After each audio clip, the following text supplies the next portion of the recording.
Энэ зээлийн хөрөнгө оруулалтын гэрээгээр олгосон 7 жилийг бид нэр хэлцлийн хүрээнд 3 жил болгож байгаа. 7 жилийн дотор нэг удаа зээлийн хүн дээр өөрчлөлт хийгээд дахиад 7 жил явдаг байсан бол одоо 3 жил тутамд бид нэр зээлийн хүүгээ эргэж харах, зах зээлийн нэг одоо хүнд буюу одоо олон улсын жишгт нь хүрэх тэр боломжийг энэ 3 жилээр олгож өгч байгаа. Тэр энэ бол одоо маш том одоо боломж бидэнд гарч ийна гэж харж байгаа. За эдрийг одоо хийгээд ирэхээр хувь нийлэл дараагийн слайдыг гаргав да.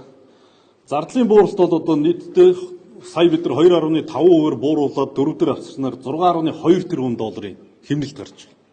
За энэ нь бол өөрөө Монголын талд ирэх өгөөжийг 2.5 тэрбум доллараар нэмэгдүүлж өгч байгаамаа. За Монголын талд одоо өнөөдөр хөрөнгө оруулалтын гэрээгээр 53-47 байна гэдэг анх бид нар тохирсон тийм оюутлогоо хийсэн гэрээ. За өнөөдрийн байдлаар бол одоо Монголын талд оногч байгаа өгөөж 35 байгаа. Энэ хүүгийн өөрчлөлтийг хийснээр бидрэх 40.5 төгрөж. За өмнө өдөрт 13.6 тэрбум төгрөгийг зээлийн хүн төлдөг байсан. Энэ одоо 13.6 гэдэг бол 5 сарын 31-ний байдлаар бол оюутлогоо 13.1 тэрбум долларын өглөгтэй байна. Өртөө байна. Тэрүүгээр нь тооцоод үзэхэд өдөрт бид нар 13.6 тэрбум төгрөгийг зээлийн хүн төлчихсөн.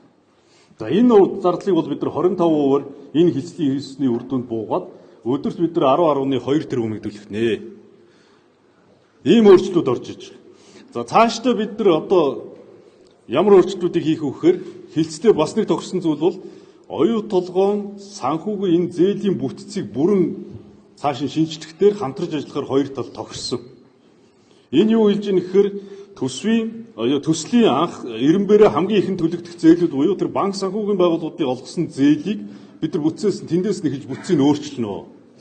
Эндээс хүүгээ бид нар бууруулж чадах юм бол дагаад энэ санхүүжилтийн бүтц нь өөрөө хүүгийнх нь бүтц өөрчлөгдөд явах тэр боломжийг өчигдөр бас энэ хэлцлэр хийсэн байна. За ногдлын ашиг хүртэх хугацаа бол 2039 он болж хойшсон байсан. Хэлцлийн шууд үр дүнгээр 37 болж байгаа. Гэхдээ өчигдрийн хэлцлийн үр дүн одоо сая 10 сараас хойш хийсэн хэлцэл яг одоо гол шийдэгдсэн асуудал бол ногдлын ашиг 26 онд ойдлогоос бид нар ногдлын ашиг авахсан. За ногдлын ашиг авахтай холбоотой хэлцлийг бол одоо яг хэдийг авах уу, ямар үндслээр авах уу гэдэг хэлцэл нь бол Риото одоо ингээд цаашаа үргэлжлээд явна. Нэгэсэндээ бидний хүрсэн амжилт бол 26 онд Монгол улс ногдлын ашиг авах болсон.